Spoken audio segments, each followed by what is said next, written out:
So this discernment tool, as I described to you, was requested by Bishop Fairley. He recognized, along with his operational team, he recognized that there was a need within the Kentucky Annual Conference for discernment. Some discernment needed to be done around denominational affiliation, but as a whole, our churches and our clergy, his sense was that our churches and clergy needed to become better and better at spiritual discernment. Not simply just making a decision, but discerning where would the Lord have us to go in this moment. So out of that request, we then put together a team who worked and put together some ideas. We test ran some ideas, and then it all came together in this workbook that you have. When we talk about discernment in this context, I like to use the idea that the workbook is generic. While many people are going to use the discernment to think about things like denominational affiliation, this is really more of a general tool about how is it that we make decisions and how is it that we discern where the Lord is leading us.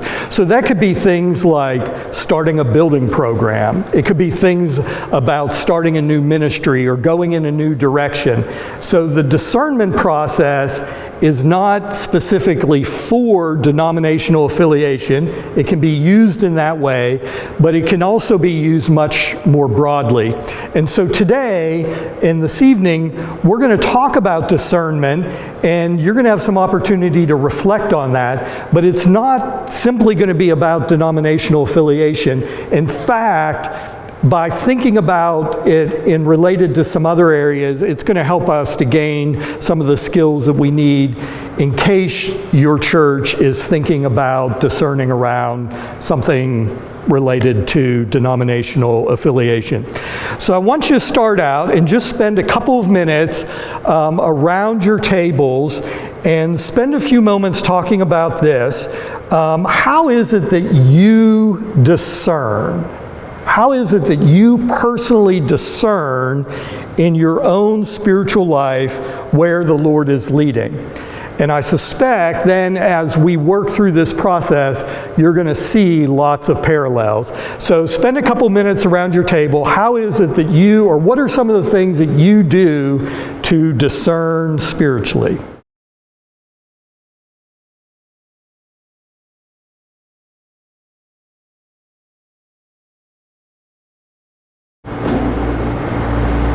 And it's www.menti.com. So just put in some words that you associate with discernment. So looks like we have a good list here, big in the center, prayer, and I also saw praying, so lots of folks in those areas. Talking, having conversations with others, talking to mentors, looking where God's at work, looking for peace, doing research, pathfinding, talking, knowledge, listening, looking for answers, reading scripture, spending time in solitude, tuning out disruptions, looks like friends, probably talking with friends, looking for wise counsel, spending time quiet or silence. That comes in a number of different ways. So these are all aspects, and in fact, most of these you're going to discover in this discernment process. As we talked with people about discernment and what their personal discernment process was, or how they did that with their church or with their ministry, it tended to look a lot like the upper line more so than the bottom line, right? So when we personally discern, a lot of times we have an idea, and then we pray about it, and then we read some scriptures, and we have another idea, then we go talk to some friends, and they give us another idea, and then we pray about it, but then we go back to the first idea, we explore that quite a bit, and then we decide, no, that's not a good direction to go. So then we think of a whole new idea, we go talk to some other friends about that idea, and then we pray about that, then we do some research on that idea, then we look at another idea, and it's this very non-linear process. In fact, when we ask people, how is it that you discern? Few people told us that they have sort of a linear process. They simply said, here's the things that we do to engage in discernment, but it's all over the place. And that seems to generally be true, but there's a challenge in discerning as a group in a nonlinear way. In fact, our team explored, is there a way that we can create a nonlinear process for churches or ministries to discern, and decided that that would be really challenging. Not that it would be impossible, but it would be really challenging to have a nonlinear process. So what we've tried to do is take all those pieces of nonlinear processes and put it in sort of a straightforward process. Now I show you this slide to help make this connection. As you start into discernment, even as a team, you may not walk through all these steps sort of one by one in the way that they're described in the workbook, or you learn them tonight. And that's okay. It's okay to bounce around in your discernment process. So don't feel like you have to go through it step by step. But I think you're going to see a lot of things that you do in this process. So, as we thought about discernment, there are a lot of scripture passages and verses that are helpful to us. But I want to read to you Colossians 1, 9 and 10. And it reads in this way, and just think about discernment and all the pieces of discernment here.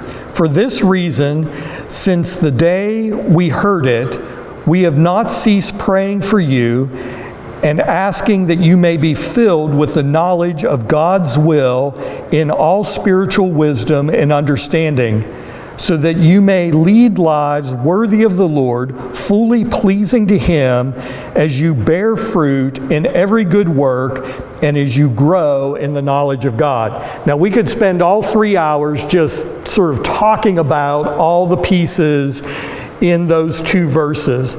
But you notice in there this idea of prayer, having the knowledge of God's will, having spiritual wisdom and understanding, so that you may lead lives worthy of the Lord. So it's not just understanding, but then it results in action, right? So it's not just knowing something, but it leads to action and behavior. And bearing fruit. So discernment is about how is it that we bear fruit in every good work and grow in the knowledge of God. It's not disconnected from our relationship and our understanding of who the Lord is, but our discernment is connected to that.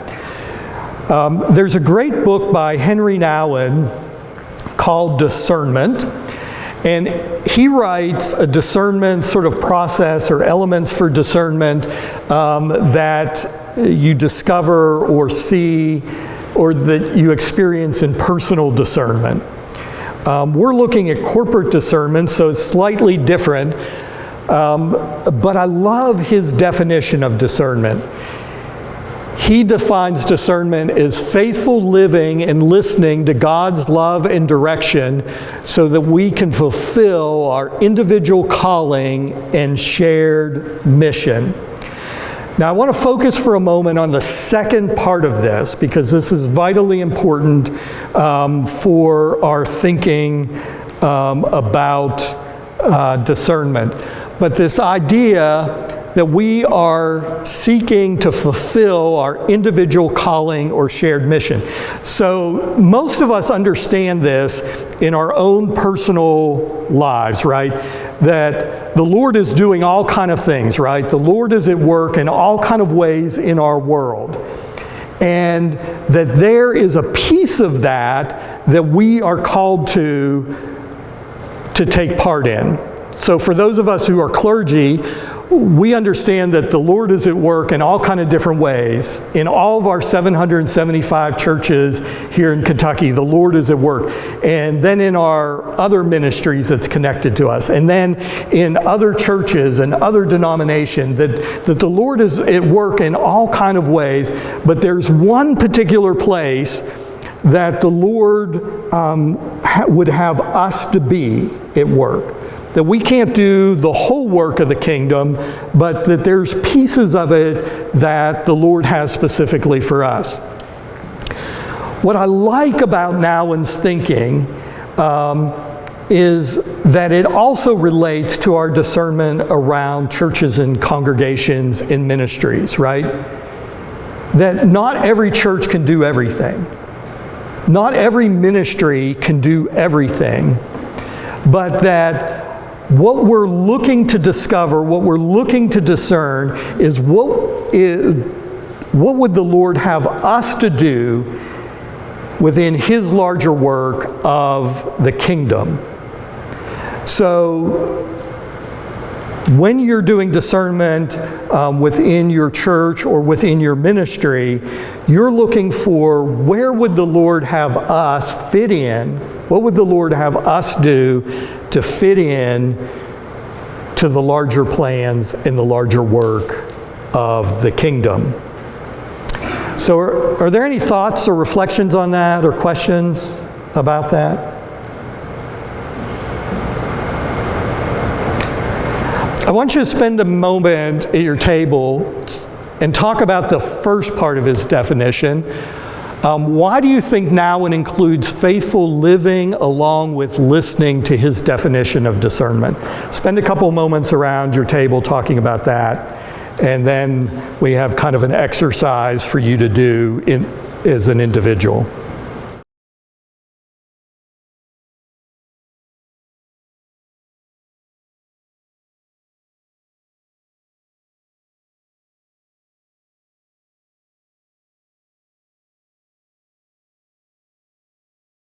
Do now, take out a piece of paper or notebook and a pen. We do have some paper if you need a little something to jot down on, or you can use, there's some blank pages in the back of your workbook. But spend a few moments and write down 3 areas of discernment your church or ministry may face in the coming year. We're going to use this as we move forward as ways of sort of thinking about discernment in your own context. So if you're wanting to follow along in your workbook, like there's a page number usually in one of the lower corners for that. But spend a couple moments. Where are some areas that your church or ministry may need to discern in the coming year?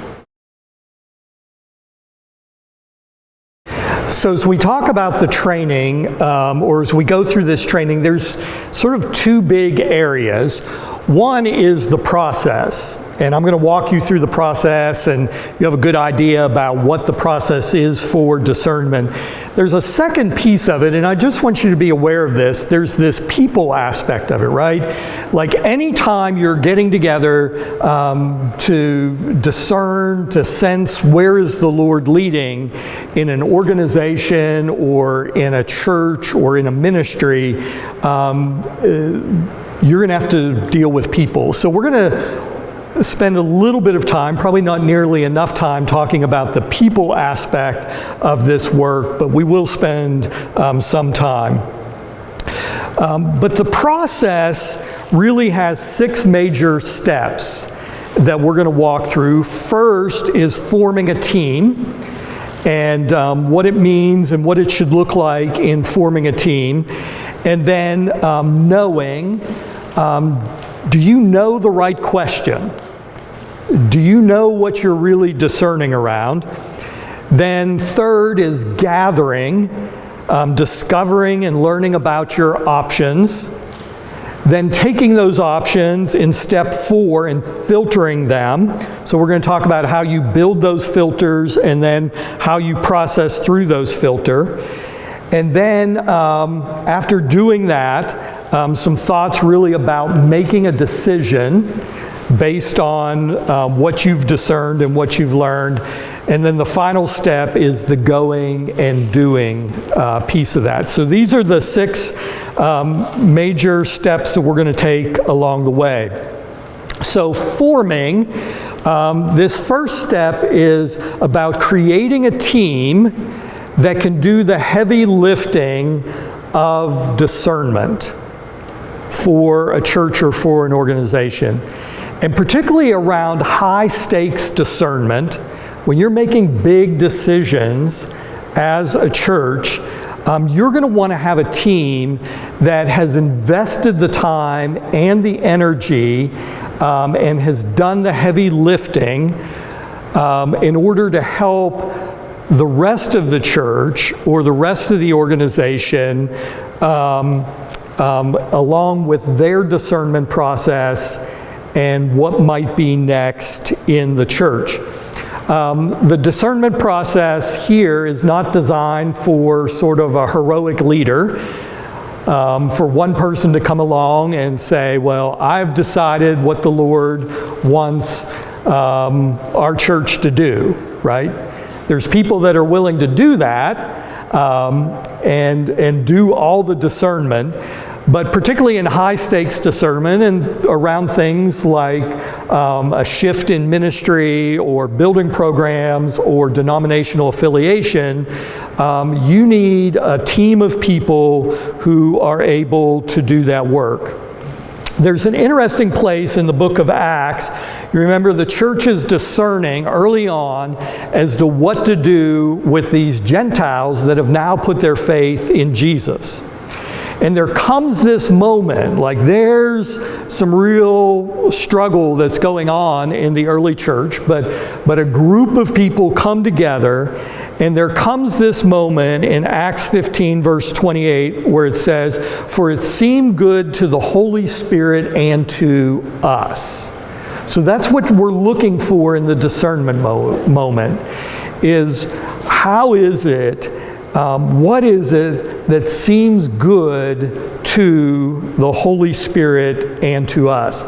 So in order to build a team that can do this heavy lifting, can have high stakes conversations in a healthy way, you're going to need a team of people that have some core virtues as well as some spiritual characteristics. So I'm going to share with you sort of 3 core virtues that seem to be true, not just when discerning in a church, but when in leading and in any organization. And then 3 characteristics that are more spiritual in nature. So many of you are probably familiar with Lencioni's book, Patrick Lencioni's book, The Ideal Team Player. Some of you familiar with The Ideal Team Player? In The Ideal Team Player, Patrick Lencioni says that there are these 3 virtues. Now, Lencioni is not writing from a Christian perspective or to Christians. If you see any of his videos, you know that he is involved in the church, but he is writing primarily to the secular world and to the business world. But these are virtues that are important no matter whether you're in the church or out of the church. And he says that an ideal team player, people that play well on teams, are humble. They're humble about who they are, about their position, what they want, what they expect. They're humble. Secondly, they're hungry. They're hungry for whatever work you're doing work around. So if you're on a basketball team, and if you want the best basketball team, you want somebody who's really excited about basketball, not somebody who's really over here thinking about golf, right? You want somebody who's hungry for whatever work that you're doing or whatever goal you're trying to achieve. And then the third is smart. And Lencioni isn't talking about IQ smart, but you want people on your team that are people smart. They're able to have high stakes conversations. They're able to draw people in. They're able to draw other people out in terms of what their thoughts are and what contributions they might be able to make. And so Lencioni says, listen, if you want to have a team, you want these three virtues in the people on your team.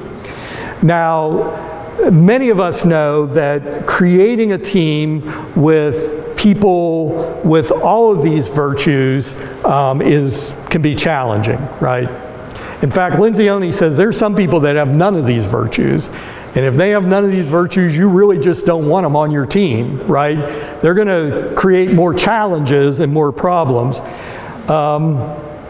But he said some folks have just like one of these characteristics. And he says the person who is just humble, he calls them the pawn, right? They're very humble, but they just do what everyone else wants them to do. So as you're thinking about your team, you want to be aware that there's challenges with having people on your team that just have one of these characteristics. And if they're humble, they're just going to be the pawn. If all they have is hunger, if they're just driven by hunger, but they're not humble and they don't have people smart, Lencioni calls them the bulldozer, right? Now, none of these people are in the church, right? We don't have any of these in our church, but they're just driven, right? They're just driven by their passion and their desire, and they're just the bulldozer. And so you want to be careful of having the bulldozer on your team. And then Lencioni says the folks that just have people smarts, he calls them the charmer, right? They're the charmer. Now, it's also true that 2 out of 3 ain't bad, right? So he has descriptions for these as well. So for people who are humble and hungry, he calls them the accidental mess maker, right? So this is the person who runs VBS. And Vacation Bible School is a huge success. The kids love it. It is just hugely successful, but all the workers say, I will never ever do that again. Because they ruin every relationship trying to get the task done. And they don't even quite realize they're doing it, right? They're the accidental mess maker. So people who have people smarts and are hungry, Lencioni calls them the skillful politician, right? They're not humble at all, but they are skillful politicians. And then lastly, the person who has people smarts and humble but aren't driven, they aren't hungry, he calls them the lovable slacker, right? So you love having them on your team, they're on your team, you love having them on your team, but any assignment you give them seems to never get done. Like they never get to the work piece of it. So Lencioni says, listen, if you're building a team, what you want is people who are humble, hungry, and smart. But the reality is that sometimes that's challenging to build. In any organization, a team fully made up of those folks. But also, teams are opportunities for people to grow, right? So you may be thinking about who is it that we put on our team? Who is it that we put on our team? And you may know, like, listen, this person is sort of the lovable slacker. I'm going to have to really help them gain some passion about this. So knowingly, know who you're putting on your team. Or that somebody's an accidental mess maker, so you may, as a leader, may have to help them work on some of those people smarts side of it. So I don't share this with you in Lencioni's work with you to dissuade you from putting imperfect people on the team, because no matter what your team is, it's going to be made up of imperfect people, but to simply be aware of who is it that you're putting on your team, and what are their strengths and what are their weaknesses. So I want us to think about this in terms of ourselves. Self-reflection is really good here. So what I want you to do is to rate yourself using Menti, and once again, no one will know what these are. It's just going to show up on the screen, not with your name, but we're going to look at this as a group.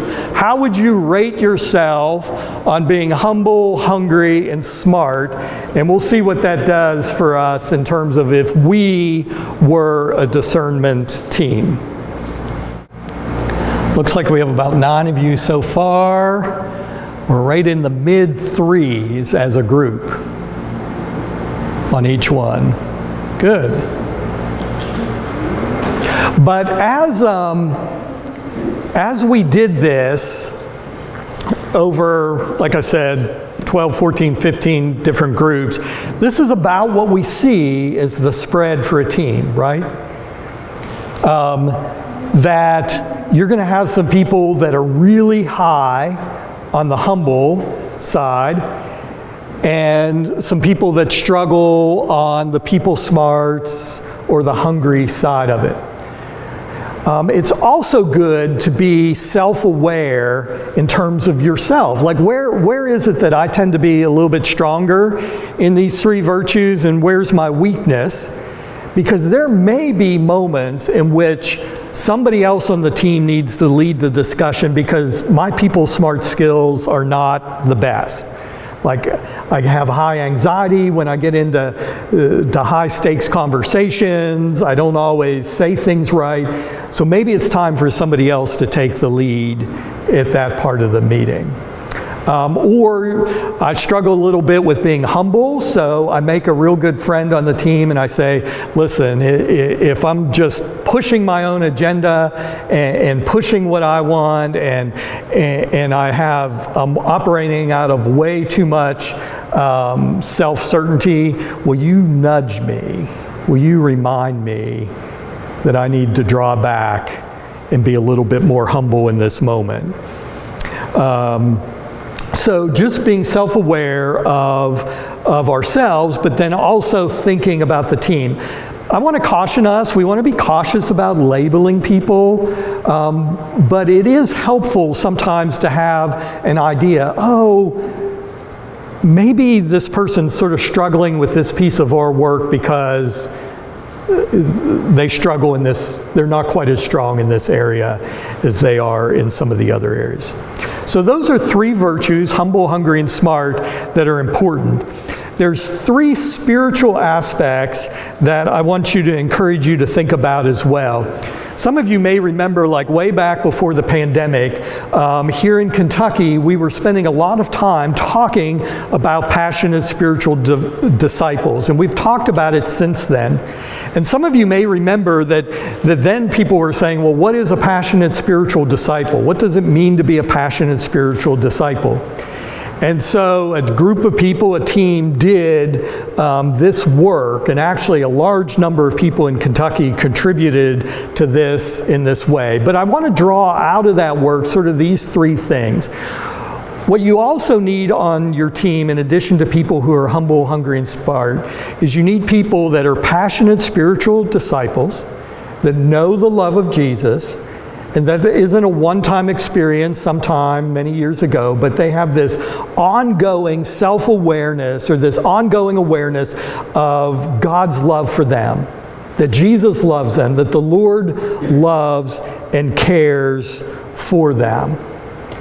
The second thing that you want are people that are growing in the love of Jesus.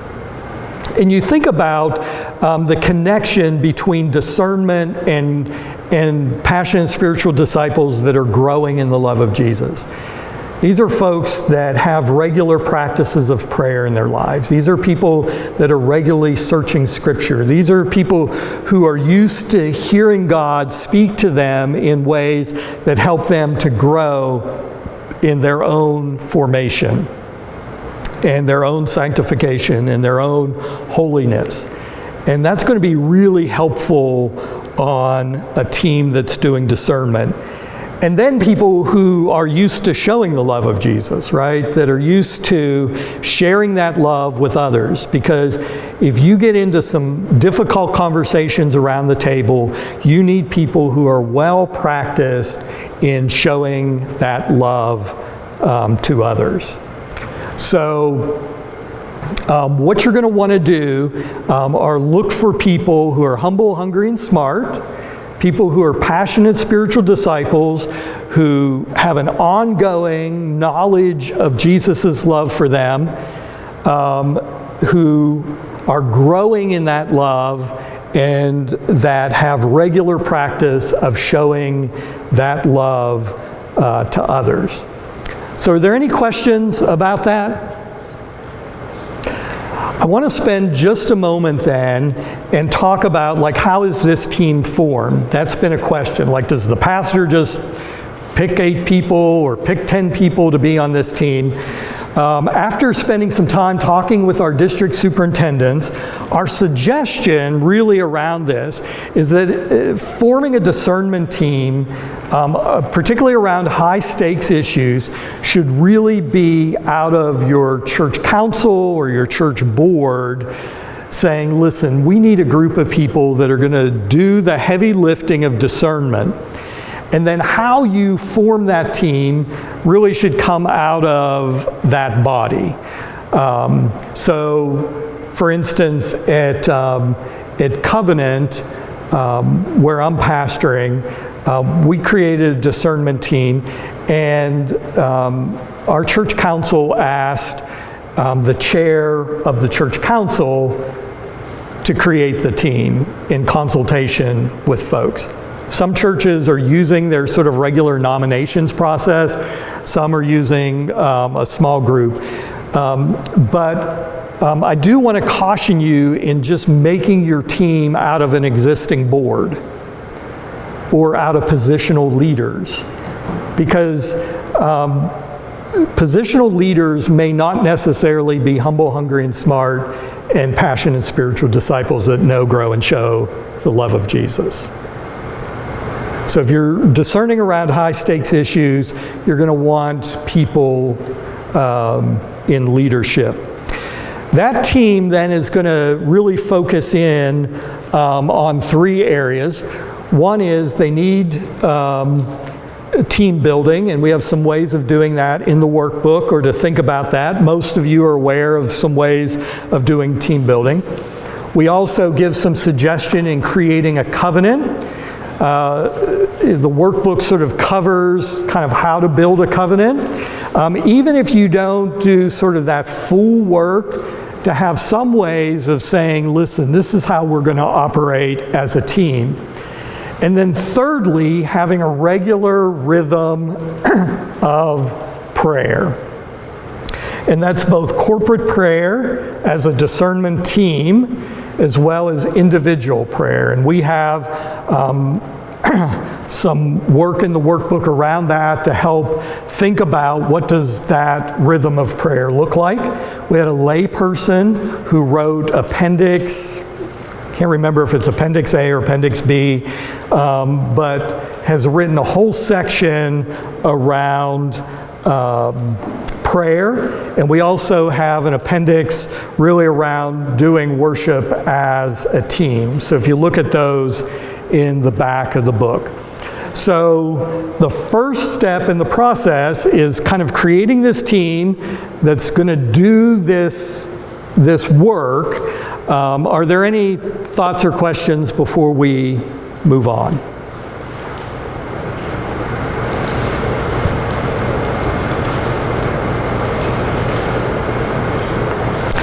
Okay, the next The next thing that we want to focus in on is knowing. So you have a team. Now, how do you know what to discern around? Are you discerning the right question? So, I love this quote by George Cantor. Does anyone know who George Cantor is? He's a mathematician. He did something with group set stuff, completely outside of my frame of reference. But I love this quote: to ask the right question is harder than to answer it. So, one of the examples that we use in the workbook is, you may be like, I need to discern whether to buy a new Ford truck or a new Chevy truck, right? Like, which one do I buy? When maybe the real discernment question is, can I afford to buy a new truck, right? So sometimes, even as churches and ministries, we need to step back enough to know whether we're asking the right question. So what we've tried to do is provide with you in the workbook some questions really for your team to talk through to determine what is the right question. What is it that we really need to be discerning around? What is the core issue at stake? And you'll see at the end of that, so it's a discussion that you kind of walk through, and then at the end of that, we have sort of these test questions about your question. So you as a team come up with a question, and now we want to test and make sure it's a good question.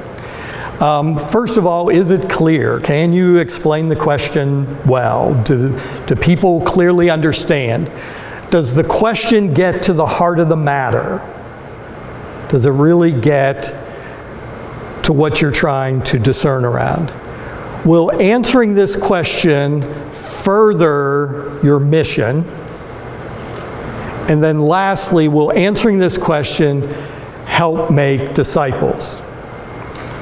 So as you are discerning, you need to have a clear question that you're seeking the Lord's direction on, and then does it fit this criteria? So thinking about a question, so another question, somebody might come and say, listen, I know now you have this fancy schmancy discernment team. You put them together, you got approval to do this. Now you have your fancy schmancy discernment team, and I have a question that the team needs to answer. And the question is, when do we start our new bowling ministry? Right? When do we start the new bowling ministry? So now that could be your discernment question. You could say, listen, this is really the question that we need to answer. But there's probably some better questions to ask before getting to that. So what I want you to do is take a moment. What might be a better question, or what might be some better questions to ask than when do we start our new bowling ministry? So if you'll do that on your Menti, and we'll talk about a few of those before we move forward. So these are all good questions. So why would we even have a bowling ministry? That's a good question. Do we need a new ministry? That might be a good question. Like, is this a ministry need? Who are we trying to reach? That would be a really important question. Can we support a new ministry? Are there any bowlers in the church? That's a really good context question, right? Does anyone know how to bowl?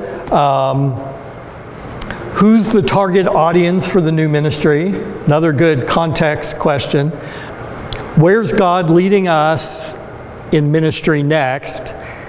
Is being in recreational ministry part of our mission? Will we make disciples from a bowling ministry? So these are all good questions, some of which you might want to have as your discernment question, or maybe some questions that you ask in your discernment process. So I've had months to think about this question, far more than you have. So let me suggest a good discernment question here. I would suggest maybe a better question would be, what ministries do we start to reach new people in new places? What ministries do we start to reach new people in new places? Now, what I like about this question is it doesn't throw out the old question, right? It's simply taking a step back from the old question and asking a larger question. So, what ministries do we start to reach new people in new places? One of those might be bowling ministry. It might make sense for bowling ministry. Or it may be that bowling ministry isn't it, but there is another ministry that would be really helpful to your church or your ministry at this time. But I encourage you as leaders, when you come to this point, like what is our discernment question, that you ask yourself, what is the next question back from that? And I'm going to use denominational affiliation as one of the ways of thinking about this. So it might be tempting to go to your discernment team and ask the question, do we remain United Methodist? Right? There are churches and ministries discerning around that question. Do we remain United Methodist? But I would suggest you a better discernment question would be something like, how is it that we best provide ministry in our community or in our context? Remaining United Methodist may, in fact, then be a sub-question of that, or you may discover that not remaining United Methodist allows you to be in ministry the way the Lord would have you in that context, in your particular context. So the question isn't simply, do we remain United Methodist or leave the United Methodist Church? The question is, how is it that we best do ministry, take part in God's kingdom within our context? Okay? So what I want you to do now on your notepad is pick one of the areas of discernment that you wrote down earlier. And I know I'm only giving you a couple minutes here, but write down a discernment question. And then if you do that, if you feel like you have a good question, test it against the questions on page 20. Okay? So you've formed your team, right? People who are humble, hungry, and smart. People who know, grow, and show the love of Jesus. You have this great team, you're praying together, you have a covenant together, you're strong as a team. You then have worked and you have kind of your core question that you're discerning around. And you're seeking, where would the Lord have us to be in His larger work?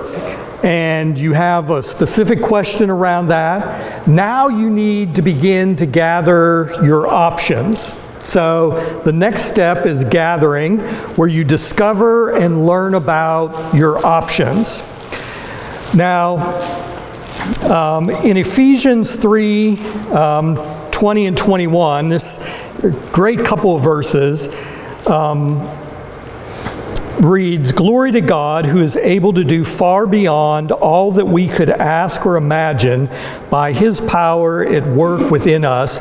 Glory to Him in the church and in Jesus Christ for all generations, forever and always. Amen." So here you have this passage, or these couple of verses that remind us that the Lord can do far more than we could ever ask or imagine. The problem isn't what God can do. The challenge as we think about our options and as we gather information is that we can't think or ask or imagine on the scale and the level that the Lord does, right? So the problem oftentimes as we are discerning is that it tends to be too narrow and too small compared to what the Lord is able to do. So part of this process is really around how is it that that we imagine or we start to think bigger. So what I want you to do in your groups around your table, share Bible stories where the Lord did far more than characters seemed able to imagine, or if you have a personal story, you can share that. We just have a few minutes, but if you'll spend some time around your table, and then we'll dig into the process of how we do this as a group or as a team. So the process sort of breaks down this way, and you can just walk through it in the workbook, but it starts out simply by listing the easy ones. Usually, if you have a discernment question, there's some really kind of easy, low-hanging fruit, some easy things that you can list out. But then you also want to capture those, you want to create a space where you can capture crazy or creative ideas, right? So it's not just the easy ones, but maybe there's just some crazy idea out there that, that you want to make sure that you capture as a team. You may not use all these. In fact, you won't use all of these in your discernment process, but to get people's minds thinking creatively about what might work next. And then what you want to be able to do is add to or revise an existing option. So let's say we're discerning around the best new carpet to put in our sanctuary and in the church to be relevant in ministry in our community. So somebody says green shag carpeting. Everyone's like, well, that's kind of an interesting idea. What you want to be able to do is add to that or revise that idea. And so somebody else would come along and say, well, how about green shag carpeting with a purple border around it, right? That'd draw a lot of attention to us in the community. People would come to church just to see the carpeting in the church, right? So what you're wanting to do is gain some skills and some ability to innovate on original ideas, right? That you kind of have this original idea, it's a good idea, but can we innovate it? Can we change it? Can it become better? Can the Holy Spirit be at work in order to transform our ideas into ultimately what the Lord is calling us to or calling us into? So what I want to do is then share with you kind of the processing of those options. So you're going to have this big long list. If you walk through the steps in the workbook, if you do the easy ones, then you do the crazy ones, then you revise some, you're going to have this big long list, hopefully. And out of that list, then you're going to want to pick maybe 4 or 5 to explore more deeply. You're not going to explore them all, but as a team, like, what are the 4 or 5 that we really want to look at closely? And then you're going to ask questions and you're going to explore these things in 3 areas. First of all, around questions related to the context, then questions related to theology, and then lastly, questions related to potential outcomes, right? So, looking at what do those options look like, and what are some of the potential outcomes? So we give you a whole set of questions. What are some things that you really need to ask? Because you need to understand, how is this going to impact our context? How does this relate to our theology? And then lastly, what are some of the potential outcomes? And then, in part, what you're going to want to ask is what you're going to want to do is look for the evidence, right? So, somebody's going to say, listen, if we put green carpeting, shag carpeting in the sanctuary, it's going to bring in 200 new people into our worship service, right? So part of your question is going to be, well, what's the evidence that that's true, right? Now, we are people of faith, so we operate largely out of faith, but in this portion of the discernment process, you want to ask for some evidence. Is there any evidence to support this position? So a church might be discerning around disaffiliation, and somebody may say, well, if you disaffiliate, here's what's going to happen. So one of the questions you want to at least ask is, what's the evidence of that? What might that really look like? So discerning around your context, your theology, and the outcome. Now I want to spend here a few minutes talking about the outcome piece of this and that part of the workbook. But is there any questions about the context or the theological piece? And once again, these are just questions. We give you the questions to ask. We don't give you the answers. We just give you the questions that you need to start asking to do the research or to explore around these issues. Now, the area that when we were developing this, was really helping people and churches and teams think about potential outcomes or consequences. And this is really important to me, not just in a church setting, but in my home. So I have two teenage daughters, a 16-year-old and an 18-year-old. And part of what Kim and I, my wife and I, are trying to do is to help them to think about potential outcomes to decisions that they make. So if they make a particular choice, what might be some of the potential outcomes of making that choice?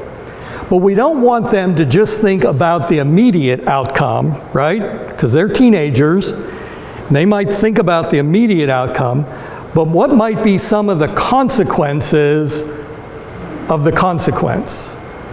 Or what might be some of the consequences of the consequences of the consequence, right? So just the immediate outcome sometimes looks really, really good, but in long term can be not so good. Or the immediate outcome could look really bad, but in the long term end up being good. So in the workbook we use two examples. The first is very personal to me because it's based on loving chocolate cake.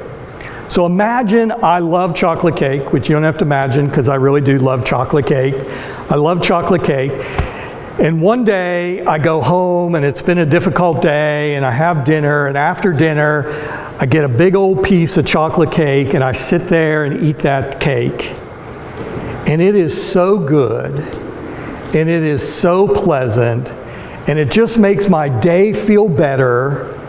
Like I just have this moment of delight from eating a piece of chocolate cake. And it just makes me feel good eating the chocolate cake at the end of the day. And it's really, really great. So the initial consequence is really me feeling good. But because that piece of chocolate cake was so good and just made me feel better about the world and about life, I start eating a piece of chocolate cake every night after dinner. So every night I eat this piece of chocolate cake and I just feel so good and it's great. It's a great way to end the day. So the consequence of the consequence is that now every night I feel good about the world and I just feel pleasure in my life, and that's a good thing. But the consequence of the consequence of the consequence is that a year later, I've gained a bunch of weight. I'm now pre-diabetic. I have to worry about my health. And so the consequence of the consequence of the consequence is not so good. So the same thing can happen in the church, right? We discern around something, we're considering an option, everyone says, well, if we do this, look at the really good thing that'll happen. But what we want to help people to do is start thinking further down the line. The opposite can be true, right?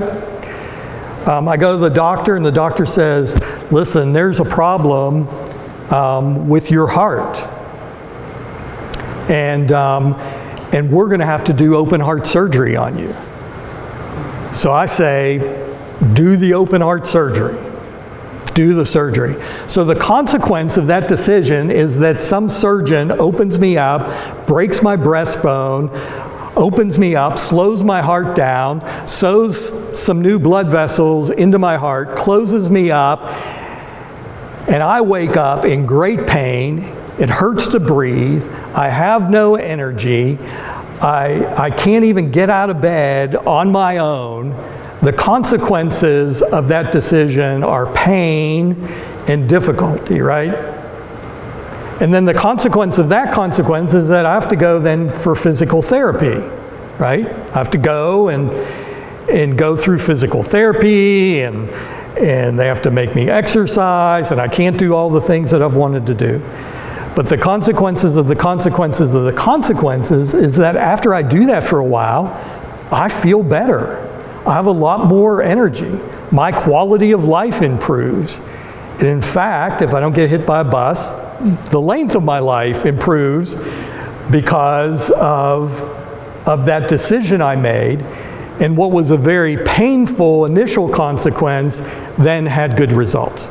So you as leaders of your discernment team need to help your team think not just about the initial consequence of an option, but about those consequences further down the line. And we give you a little tool to use.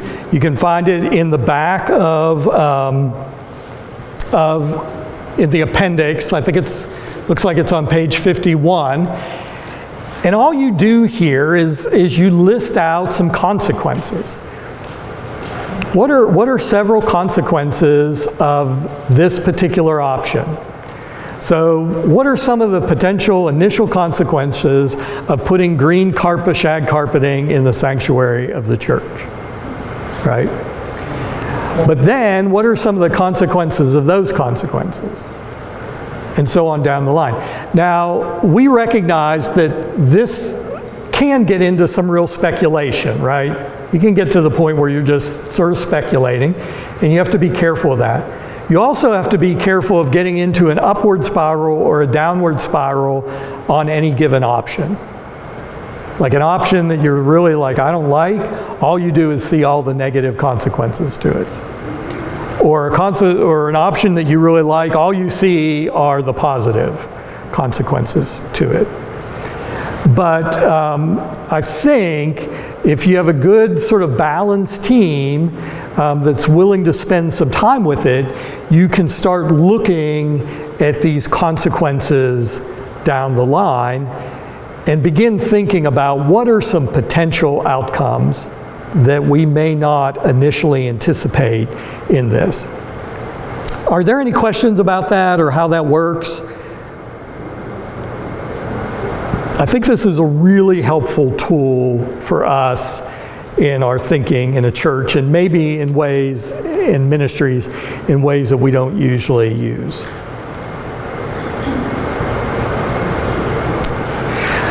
So what you've done here in this section is you have taken an option, you've reflected on it in terms of your context, you've reflected on it theologically, you've reflected on it in terms of potential outcomes.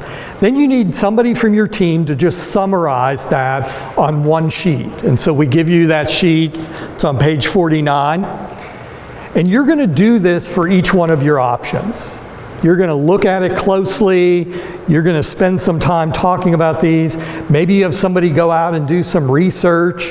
You know, what's the real impact of putting green shag carpeting into the church? Or what's the real impact of starting a bowling ministry in your church? You may have somebody that does some real deep work, or a couple of people, but you're going to come back as a team, have this conversation, and then summarize it on a sheet.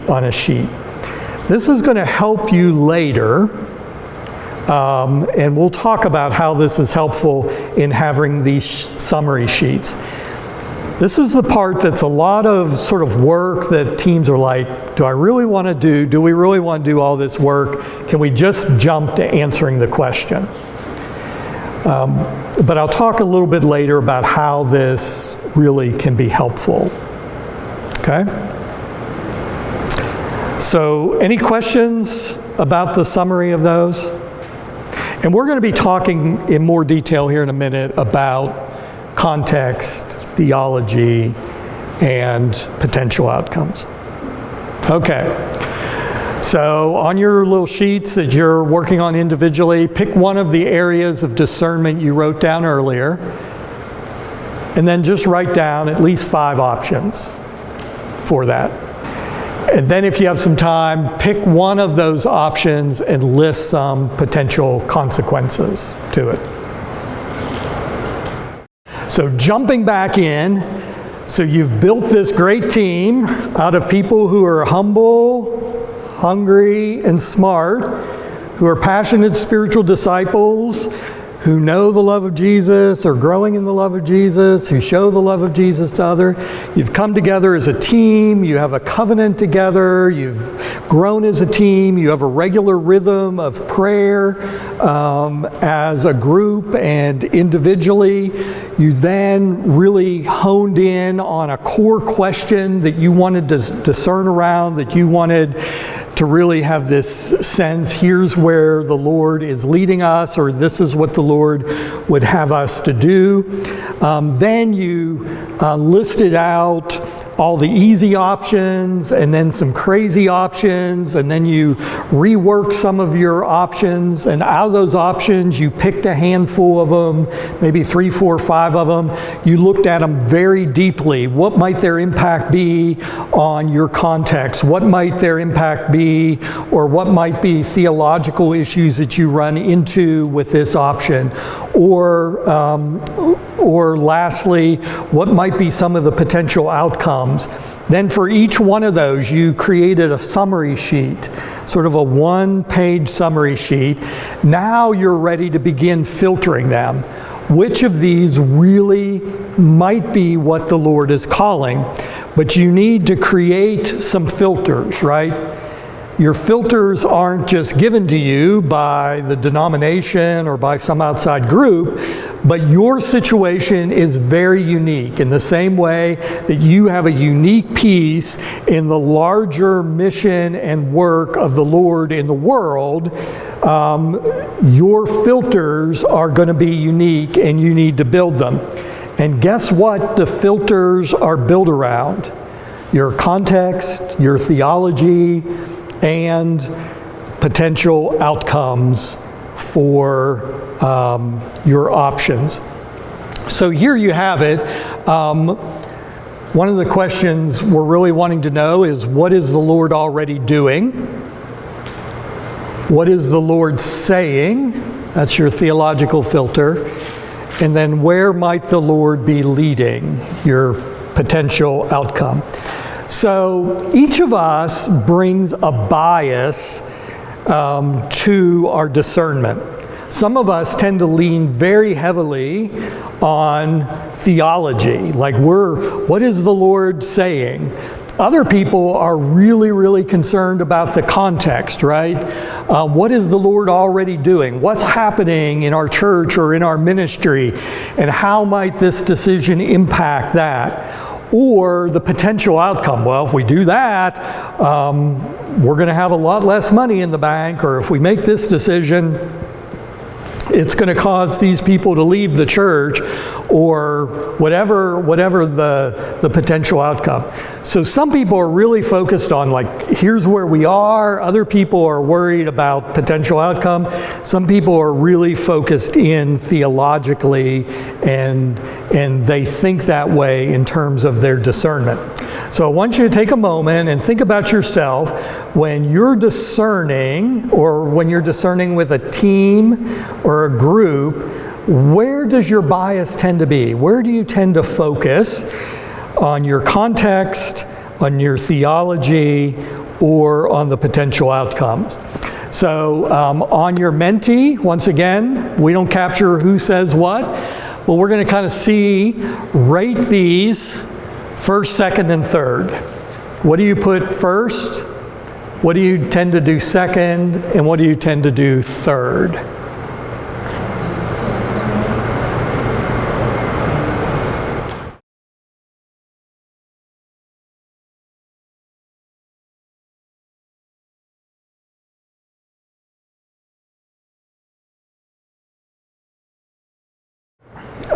We're pretty close. We're pretty close here between the three. As a leader, you want to be aware, self-aware of sort of what's my bias. You know, how is it that I primarily? But once again, you see, in the end, they kind of even out. What you want to do is utilize people on your team, people who have a real bias towards potential outcome. You want them thinking about that. You want to draw them out. Or if you have somebody on your team that's very focused on the theological, you want them exploring that part. So we have 3 sections to our filters. So we're going to run each of our options through these filters. And you're going to see that they're lettered the same as you have lettered on the options. Section A is about a bunch of questions that helps you think about context. Section B are a bunch of things that help you to think about theology. And section 3 are a couple of things that you're going to want to know about your potential outcome. And I'm going to walk through each one of these in detail. So the first is your context filter. There's 4 things that you need to know well going into this. One is your mission. What is our mission? Remember, mission is what you do. It's your action. Your mission is your action. This is what we do.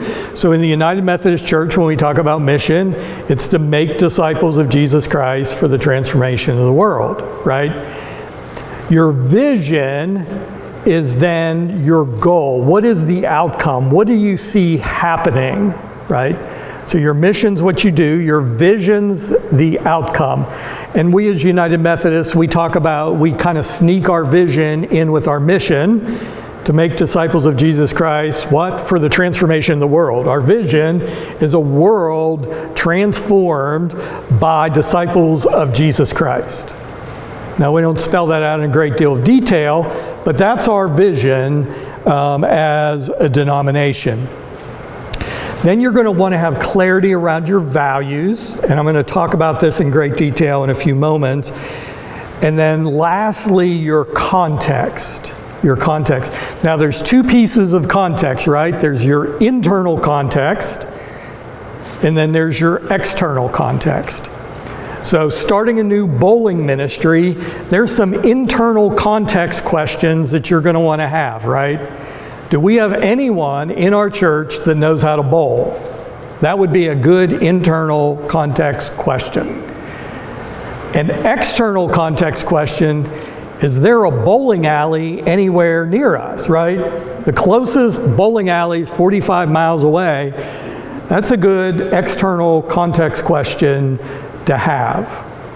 So you're going to want to think internally and externally about your context. So we have descriptions how to think about those in the workbook. But I really want to drill down on the values question, because this is something I think that can trip us up in our churches and in our ministry. Values are really centered around what is important to us, what are the non-negotiables for us, and what is it that we would risk it all for.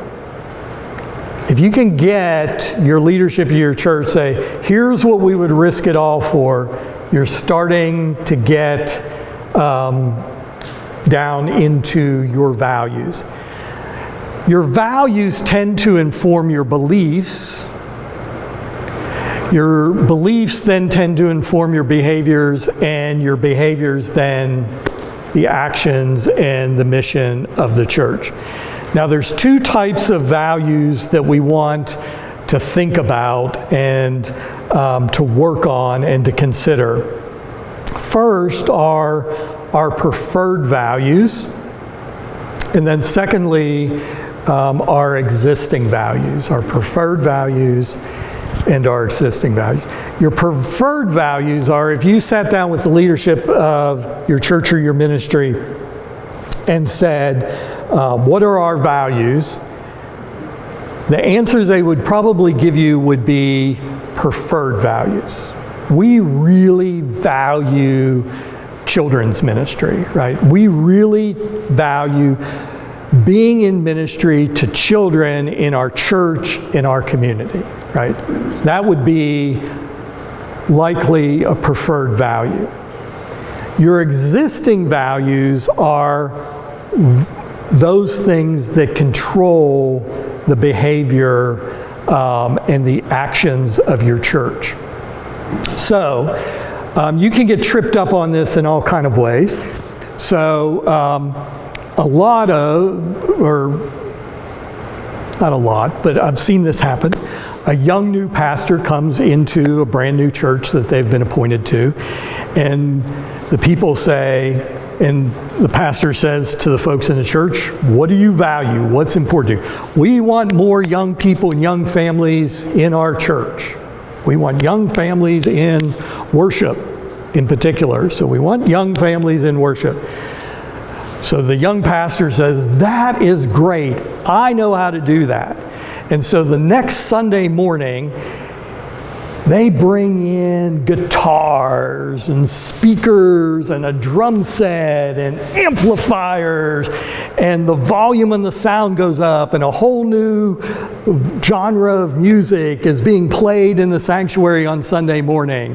And on Sunday afternoon, what happens? A call is made to the district superintendent, right? Because their preferred value is, we want young people, we want young families in our church, but the existing value is, we like worship the way it is. We like the music that we've been listening to for all of these years, right? So it can get you into trouble. A difference between preferred values and existing values. A church saying, listen, we love kids in our church. So you have a vacation Bible school, and some kids are in the fellowship hall during vacation Bible school, and they spill some Kool-Aid on the new carpeting in the fellowship hall, and it gets a permanent stain on the brand new carpeting in the fellowship hall. And the trustee says, no more kids in the fellowship hall. We are not having kids in the fellowship hall. They stain the carpet.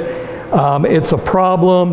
They're going to have to meet outside in the new children's ministry. So the preferred value is we love kids. The existing value is we love our carpet nice and clean, right? So what tends to happen in the church is we state our preferred values, but then underneath are these existing values, which if we're not honest about, can get us in trouble later on. And you could probably think about this in your own context or your own situation. Now, I want to tell you the good news. The good news is that existing values can be changed, right? People's existing values can be changed. A whole organization or church's existing values can be changed. Let me give you an example of how that might work with the kids in the fellowship hall. So the trustees say, no more kids in the fellowship hall. Children's ministry is now outside. So the people in children's ministry are, okay, we're outside. But then they start to ask some members of the trustees to come and help out with the children's ministry. And they get introduced, some members of the trustees get introduced to little Johnny and little Susie and see how cute they are and how nice they are and how friendly they are. And they see them on Wednesday nights and they see them on Sunday some and that. And then they get asked to come help out another time and it's fall now and it's starting to get a little cold. And then they ask them again and it's winter time and the kids are outside in their little coats freezing to death and shivering. But the trustees have gotten to know these kids and they're like, we can't have these kids outside freezing. They need to be in the fellowship hall. Get those kids in the fellowship hall. Why do you have them out here freezing to death, right? So it's a matter of transformation. Now the new preferred value is ministry to children and the existing value, and the carpet's no longer quite so important. You can probably think about ways that this happens in your own church or your own ministry setting. Any questions about that and how that works? So what I want you to do, take a moment. What are some of your ministry's preferred values? These are the formal things that we say. And then in a moment, you'll be able to list some crazy existing values that you've seen on your journeys. Making disciples,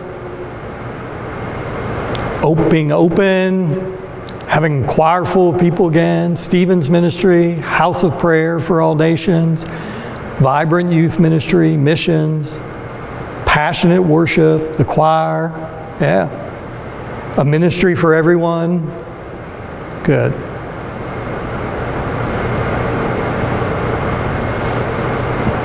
So what are some existing, you're welcome to be funny here or not so funny. What are some existing values that you have seen in churches? You don't necessarily your own church, but where have you seen some interesting existing values along the way? Yeah, first one's pretty common, right? My seat. Who could lead that other than me? Yeah, I need to be the one in control of that. Yep.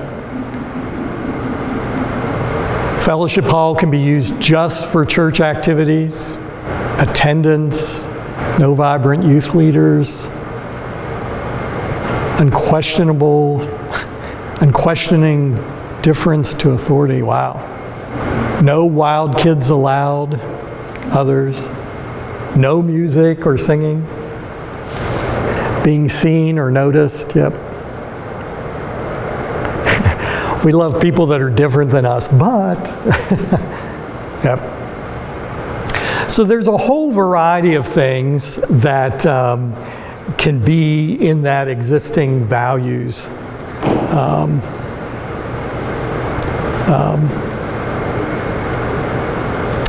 in that existing values category or pocket. So what I want you to do is take a moment and write down a few of your church's ministries' preferred values and some of your church's existing values. This is for your eyes only. I'm not going to ask you to share.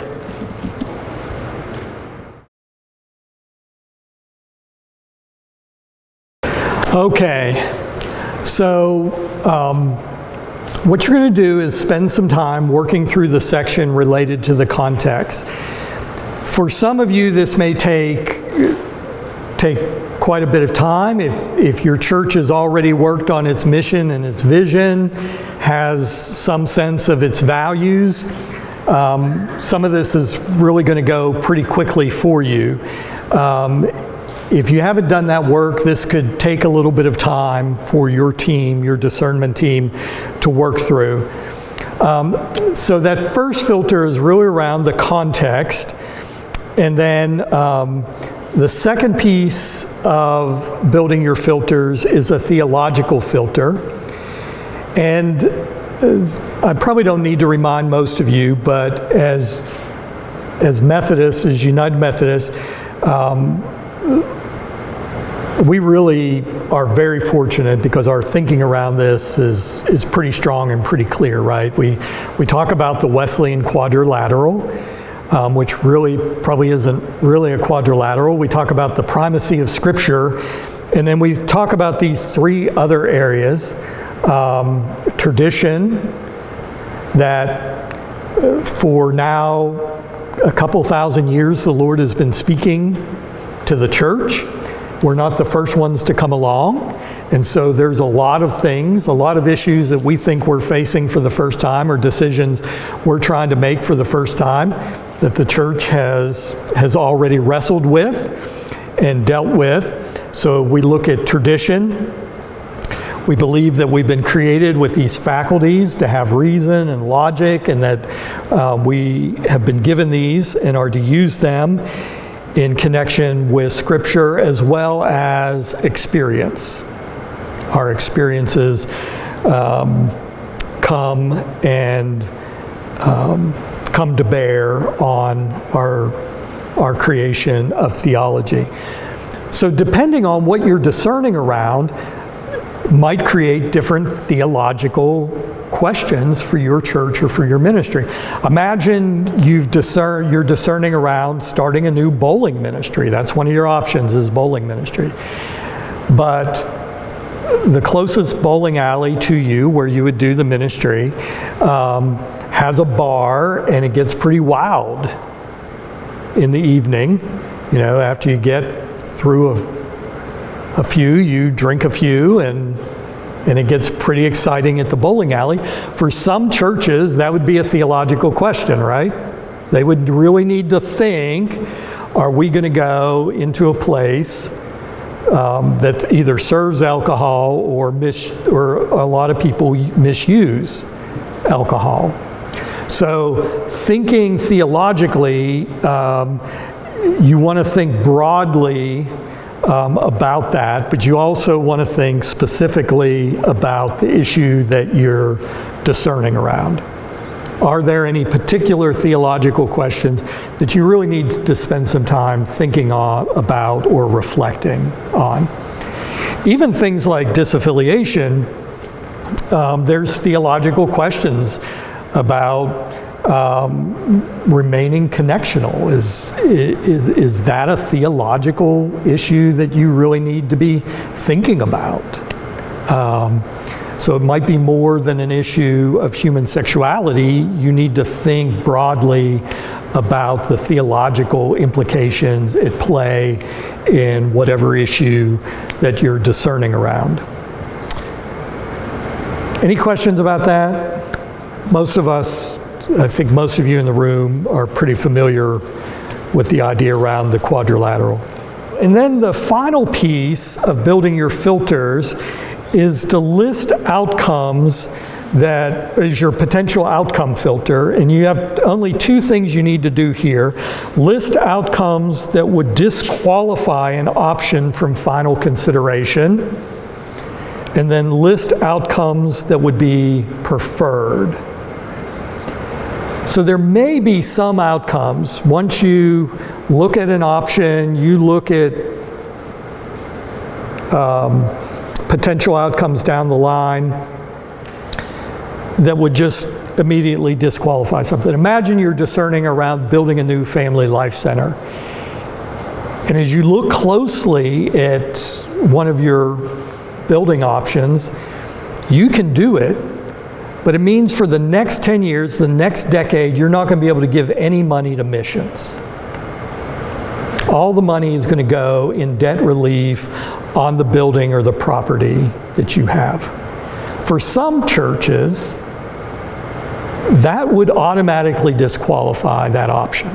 If we can't give money to missions for 10 years, that's no longer an option for it. It's just off the table for us. So you want to be thinking about what are those things that are non-negotiable, and then what are preferred outcomes of a decision you make. So you look at doing a building program, and will this enhance our youth and children's ministry? Well, that's a high value for us. That would be one of the preferred outcome. So you're going to later have to wrestle with those things and balance them out, but to be aware of what those things are within your context. So around your table, share some outcomes that would disqualify an option from final consideration in your ministry context. So what are some of the, if this is the consequence, there's no way in our church. So what you've done in building your filter is really just taking a close look at your church and your ministry setting, right? You're just looking closely at it. You're looking closely at your context and your theology, and then potential outcomes that are either preferred or unacceptable in your ministry context. So all you're going to do is, once again, you're going to take all that discussion, all those things that you've learned together as a team, and you're going to put it on a summary sheet found in the back on page 53, a ministry summary sheet. And you need somebody really kind of good on your team to take all this information and distill it down onto one page. And then what you're going to do is you're going to start filtering out each of your options. You're going to take an option sheet, you're going to take a ministry summary sheet, and then you're going to take a filtering sheet, and you're going to start asking some questions. If you've done your homework on your summary sheets for your options and your ministry summary sheet, this filtering process is going to be pretty easy. But these questions on page 55 are then going to help you, like, is there a match in our context? Is there a match in our theology? Is there a match in our potential outcomes? And if those things match up, then you may say, we want to continue or further consider it. If there's not a match, you may say, we're going to toss this one. Now, all this work is going to be helpful to you because remember, you're still doing this as a discernment team. But at some point, you're going to have to go back out to the larger church and help them in their discernment process. So imagine you're discerning around denominational affiliation, and you go, this team goes out and says, here's our suggestion for our church. Somebody may stand up and say, well, have you considered this? And you'll be able to say, in some of those cases, yes, actually we did consider that, and we have a summary sheet. Here's what we found out about option A, and here's why we filtered that out. Here's why that is not a good fit for us. So you're not going to the larger congregation and saying, we just feel like this is a good decision. You have then some evidence for the decision that you are proposing to either the church council or the church board or to the larger congregation.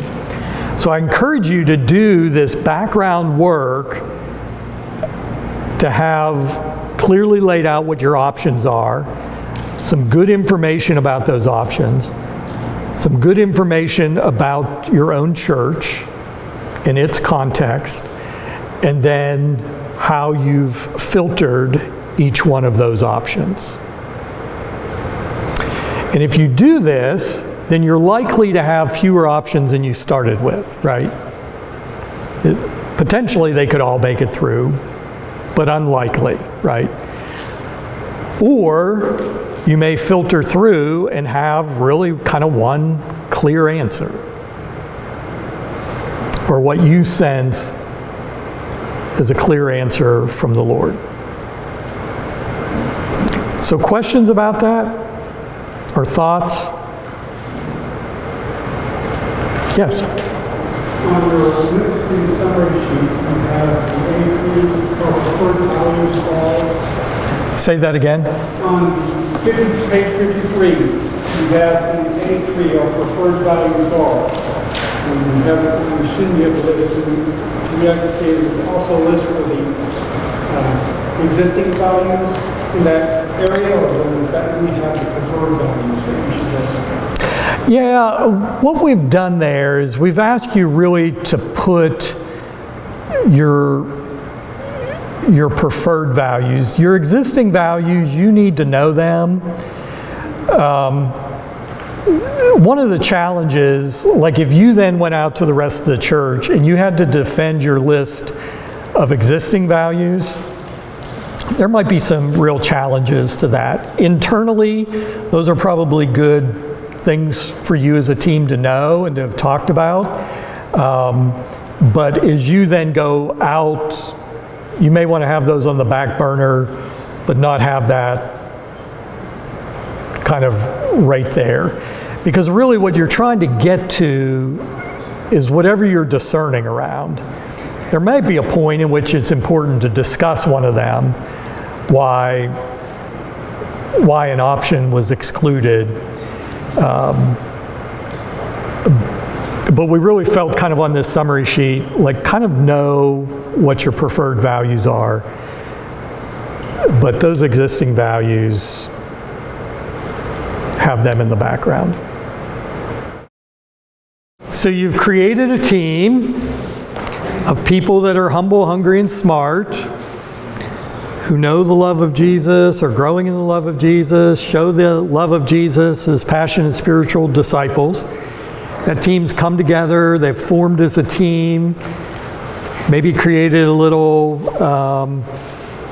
way that you're going to work together, a covenant together. Then you've created a rhythm of prayer, both personal and as a team, and what that looks like. You then said, here's our question. You worked to come up with a good question to discern around. You took all your options. You looked at some very creative ones. You looked at maybe we can adjust and change some of these options.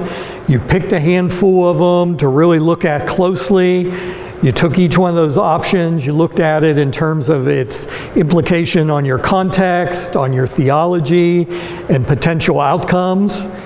You then spent some time really looking at yourself very closely. You built some filters based on your context in your ministry, your theology as a church or ministry, and then what were some preferred outcomes and what were some non-negotiables related to the outcomes. And then you laid all those next to each other. Each option you laid up against your filters, who you are as a church or a ministry. And you probably likely eliminated some of your options. They just don't fit you and your context. But perhaps at the end of that, you still have to decide between more than one option.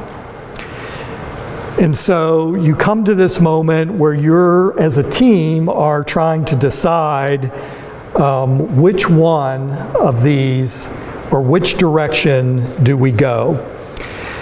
I want to jump back to this idea of not just the process, but the people piece of this. All throughout this process, you're going to have dialogue. You're going to have have good, healthy conversation with the other people in your team. But when you come to the moment of decision, you really have to be good at dialogue.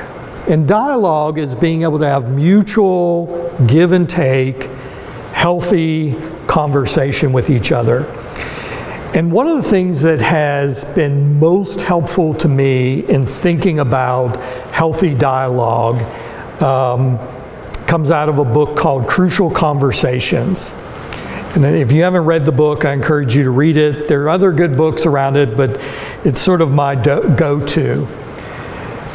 We can slide out of healthy dialogue in two ways. We can slide out of healthy dialogue into silence or into verbal violence, right? These are two different unhealthy directions that we can go. Silence, there's unhealthy ways to be silent. One is masking, right? Just pretending like everything's okay. So if you get to a difficult conversation, you're trying to have a dialogue, and one person's just like, oh, everything's okay, it's all fine. That's an unhealthy form of silence by masking. The second is withdrawal. Like somebody's been really part of the conversation all along, and now suddenly they withdraw. They're not participating in the same way. That can be unhealthy for dialogue. And then thirdly, avoidance. Just don't show up anymore.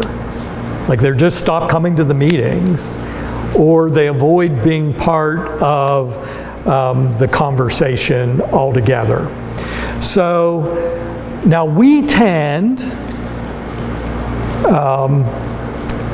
in church circles, to sometimes even glorify silence. And I'm going to talk about that a little bit more here in a moment. The other unhealthy way, or the unhealthy thing we do with dialogue is verbal violence, right? So it's where somebody goes into control mode and they just start controlling the conversation. We're not even going to talk about that. That shouldn't even be an option for us. That shouldn't even be on the table. That's control. Labeling. That's the stupidest option we have. Why we spend any time looking at that stupid, and anyone who would do that is an idiot, right? Anyone who would vote for that is an idiot. That is labeling or attacking, where somebody verbally attacks another person.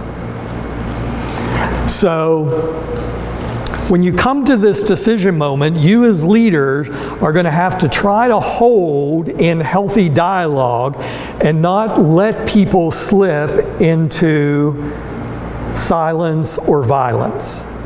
Because you're going to have an important conversation at this point in the process.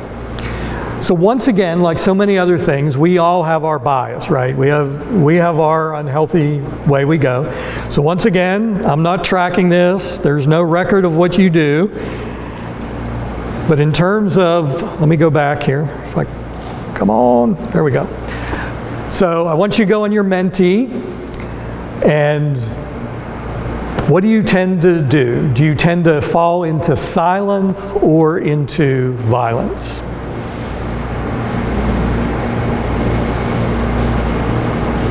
Verbal violence. So this is what we see.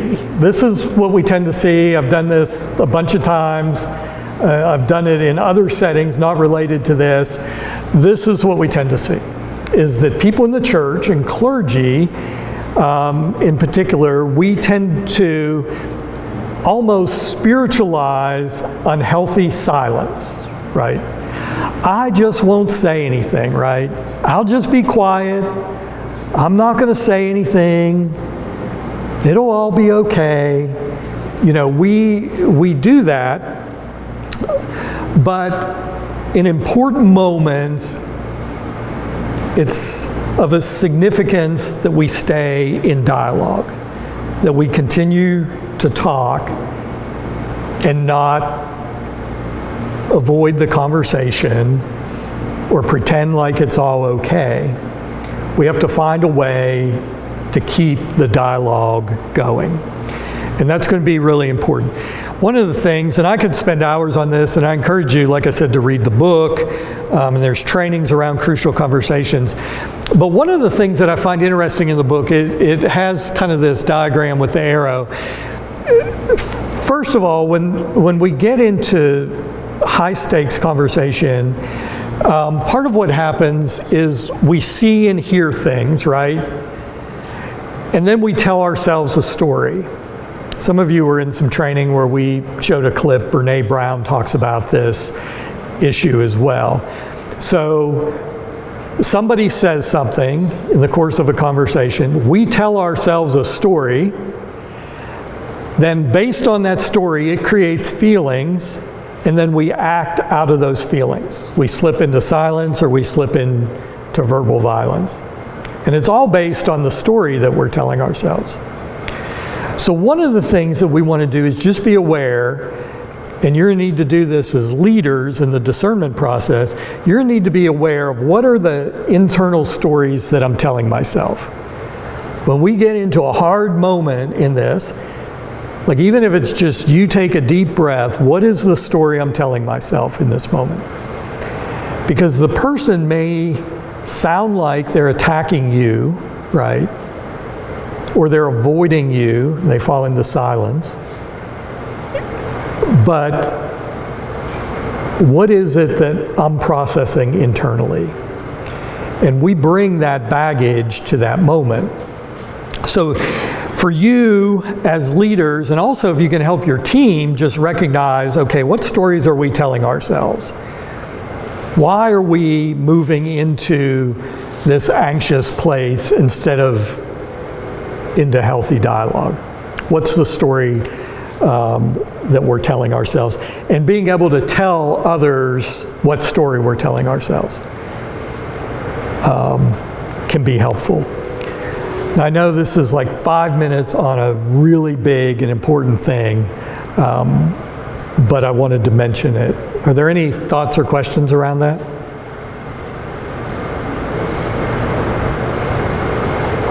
Okay, so deciding. So here's the steps that you'll find in the workbook related to deciding. First of all is prayer. So the whole process should have had a rhythm of prayer to it, right? That as you're meeting as a team, you're praying together, that each individual on the team is spending time praying about this. But this is the time to double down on your prayer. Maybe you as a team go into a sanctuary and really spend some time praying. Maybe you commit a day or two or a weekend to prayer and fasting. But when it comes to the moment of deciding, you're going to want to spend some time in prayer. You're secondly going to want to review. You've spent some time on these things, but just kind of look through all the material that you have. Then you're going to want to float a trial balloon. We took this out of some work that was done by the Presbyterians. About 10 years ago or so, the Presbyterian USA Church was going through some difficult challenges, and they produced a guide for discernment. It doesn't quite fit our context, but there's some really healthy things and helpful things, and you can find the link in the resource section of your workbook. But they talk about, and we took this out of their process, the trowel balloon and the 5-finger method. The trowel balloon is, how do you put something on the table? So let's say you have 3 options left. How do you put one of those options then on a table? And so floating a trowel balloon is really about talking tentatively, right? So it's not saying, I think we all agree, it's option C for us. That's not really floating a trowel balloon, or at least not floating a trowel balloon in a healthy way. The significant part of floating a trowel balloon is talking tentatively. So what I think I hear us saying, where I think we are here, is that we're leaning towards option C.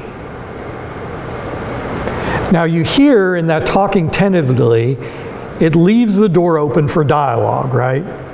Somebody doesn't have to strongly disagree. They can simply say, well, I think I'm feeling something different. Or here's what I think we're here sensing from the work of our group or our team. So floating a trowel balloon and talking tentatively. If you're not good at it, find somebody that's very good, that has great people smarts. They're probably naturally good at this, right? They can put something out there in a tentative way that allows dialogue to continue.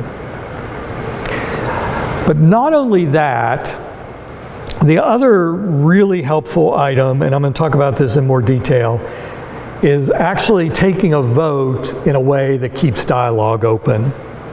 And I'm going to talk about this 5-fingered method in a moment.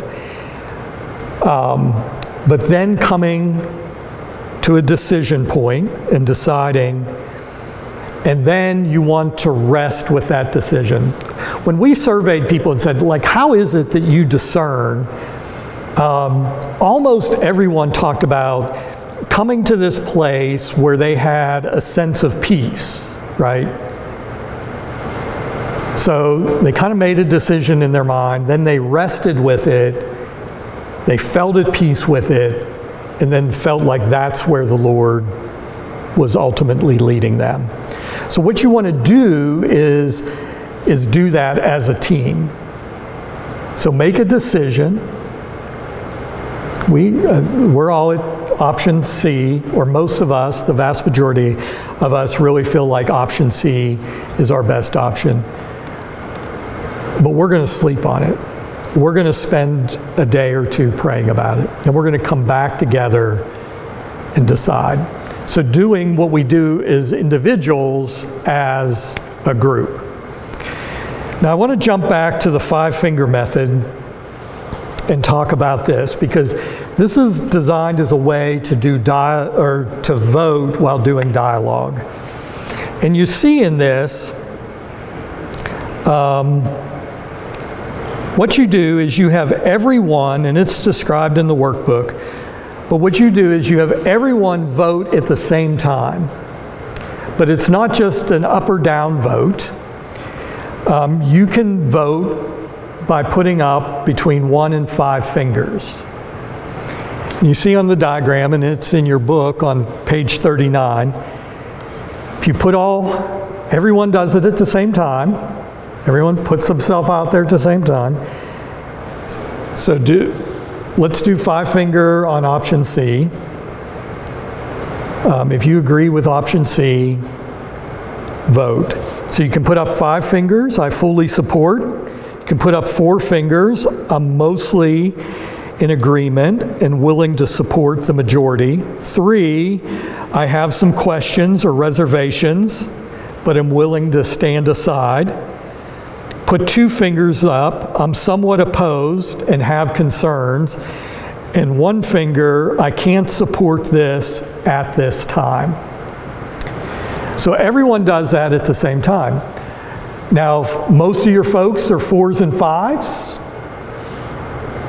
then maybe you need to have a little bit more conversation, but you're mostly in the same place. If you have people that have some 1s and 2s, then you need to go back to dialogue, right? You need to have some more conversation.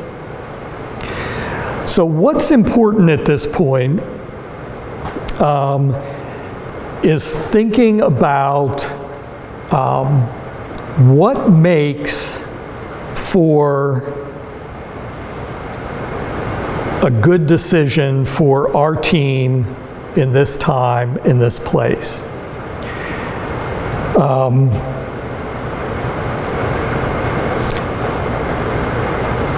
lot of times we talk about consensus. You know, can we get everyone in the group to agree to the same thing? And I've had some conversation with people who are really good at consensus and do a lot of consensus work.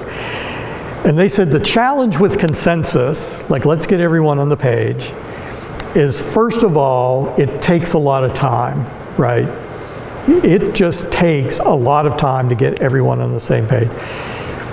And also, it makes an assumption that you have enough time to get everyone to a healthy place to all be on the same page. And I'm going to say this as delicately as I can, but not everyone who finds themselves on a discernment team is always in a healthy place, right? Some people will hold out just for power, or just to be the holdout on the team, right? Or to be disagreeable. Or were never kind of really a team player all along, but came onto the team with their own agenda and wouldn't look to what's best and what the Lord wants for the church or for the ministry. So if you're doing really authentic discernment work, you spend the time to move those persons from an unhealthy place to a healthy place, right? Because you're working as a team to get everyone to that place. I'm not sure that in our discernment that we're always able to do that. That we're able to do the personal work that each person needs in the team in order to get there. So you want to have some idea ahead of time, what does it look like for our team to agree that this is our recommendation as to where the Lord is leading. Are there any thoughts about that? Does that connect, or you have questions about that? But it's kind of best to have that in advance. So there's a few things that I want you to think about in advance.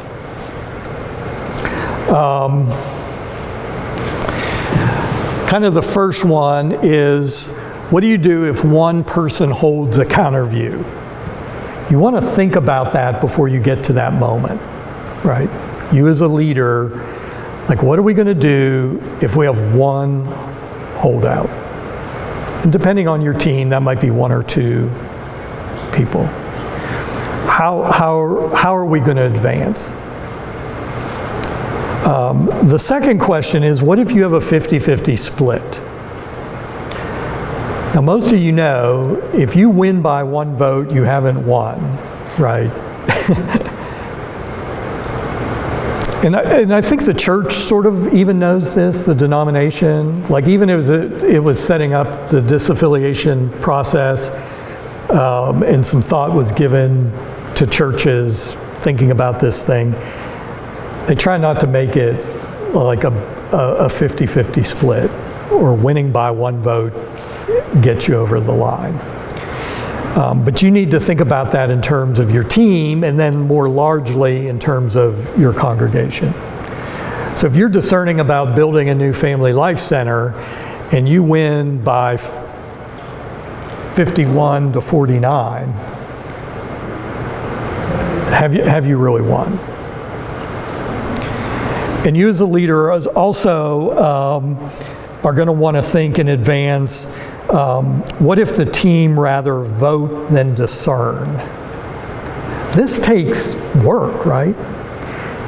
And it's entirely possible that you bring the people into the room and somebody after your first or second session says, why are we going through all this? We already know what we want to do. Let's just vote.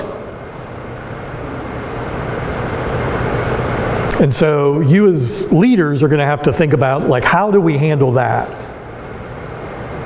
Now, I think there's real good answers to that, because deciding and discernment aren't necessarily the same thing. You can decide something and it not be part of the Lord's larger plan, and your part in what the Lord is doing. So those are a few things that you're going to want to think about as you, before you get to the moment of decision. Any thoughts about that, or questions, or other things, other questions that you may want to think about?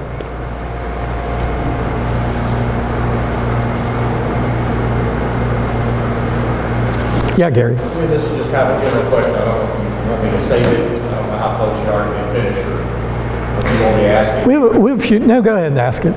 Is there, in this process, is there a place or time to engage the larger congregation and get their feedback? And if so, when and how? Right. So that's a really good question, and I failed to mention it. So you remember when you're building your filters, you're doing your context, you're doing your mission, your vision, your values, and then the third piece is that context, that internal, external context piece. I think that is a good place really to engage your church.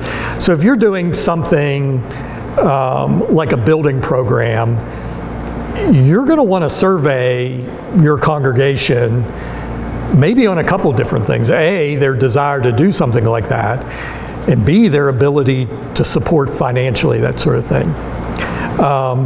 If you are doing discernment around denominational affiliation, then as you're building those filters, you're going to want to know kind of your internal context. Do we have folks who feel strongly on this issue, one way or the other? What's kind of the lay of the land internally for us? And I think it's entirely appropriate to ask that externally context too. You know, what if we're in ministry in this community, what's this community look like? And across Kentucky, that can be really, really different, right?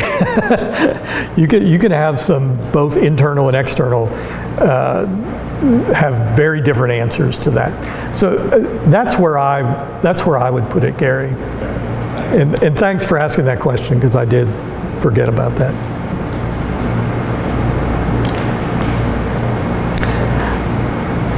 So let me talk about this last piece. So we didn't put a lot in the workbook in it, and this is probably where I regret not having done more.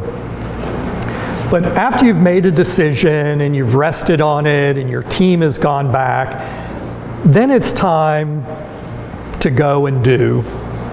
And basically, we just gave you 4 questions, which is probably not enough for this section. But these are all important things to ask. First of all, so you made this discernment, you feel like this is it. What do you need? What needs to be communicated? What official action needs to be taken? If you're discerning around denominational affiliation, if you're doing a major building project, if you're doing something like that, you may have to have a church conference or a charge conference in order to do that. You need to think about those things. Who will lead the effort? So you don't make a decision and you all go your separate ways and no one's point on actually then driving the next step, and what will be the next steps to take place.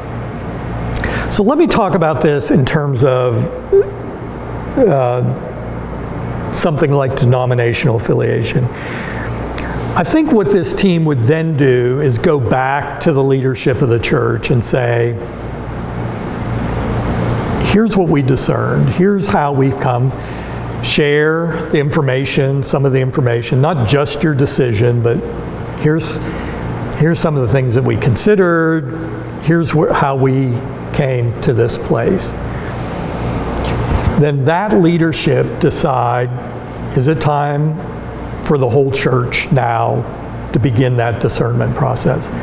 Depending on the size of your church, that may mean having several sort of small groups, and you're able to share the information, talk, share what you know at this point. Here's why we believe this is where the Lord is leading, and then carrying forward with official steps in the process. If you're a larger church, it's going to be much more complex because you're going to have to share that information with a larger group of people. But the discernment really doesn't stop with you. It's not like you discern, that's the end of the road. But then you need to help your leadership discern, and then you need to help the whole congregation discern. And once again, this probably feels a little bit easier when you talk about something like a financial campaign to do a building program, right? Where you maybe meet in small groups and share the vision, or you do a large presentation and sort of share the vision, here's how we came to that. But I think that is the responsibility of this team as well, is that they not just end with the discernment that they do, but then carry it on to the leadership and on to the larger church or ministry. Are there any thoughts or questions? I have one. Like, this process can obviously work for the smallest of things to the largest of decisions. So, you talk about a team. Would you look at this being like a permanent establishment for people that your board can refer to as members in the ministry, or it's sort of like a core group, and as decisions that they come up, like there'll be more people that seem fitting, and how do you see that fluctuating throughout the lifetime of the church? Yeah, the question was really about kind of how do you see this happening in terms of with team and having, did you say kind of a permanent team? And so some churches and some ministries have a team that's really kind of the team that would do this work, right? It's sort of a core group of people. They're doing a lot of the adaptive work of the church. And if you have one of those teams, that's great. But if you don't have one of those teams, this tool is to sort of describe from beginning to end. And let me talk about that kind of in general. I really think of this as a tool, and I've said this numerous times. It's like a hammer. You can use a hammer to build a birdhouse or a barn, right? It's a tool that you can use with something big or something small. We were trying to create something for a church that was just like, how do we discern? You may have some of these pieces. You may already have a group of people that has started this work or doing some of this work that you can then continue on, and this provides them some other ways to think about it or some other tools for it.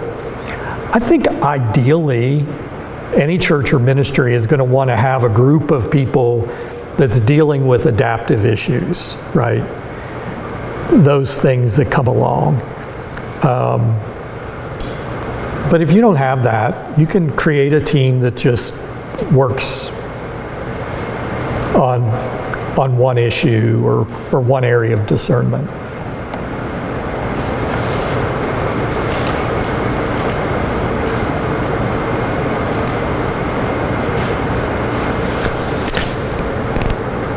Any other thoughts or questions?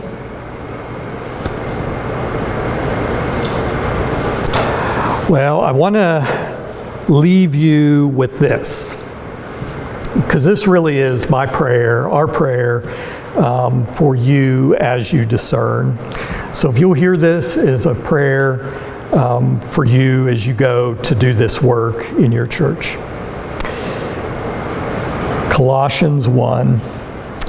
For this reason, since the day we heard it, we have not ceased praying for you and asking that you might be filled with the knowledge of God's will in all spiritual wisdom and understanding, so that you may lead lives worthy of the Lord, fully pleasing to Him, as you bear fruit in every good work and as you grow in the knowledge of God. Go in the peace of Christ. Amen.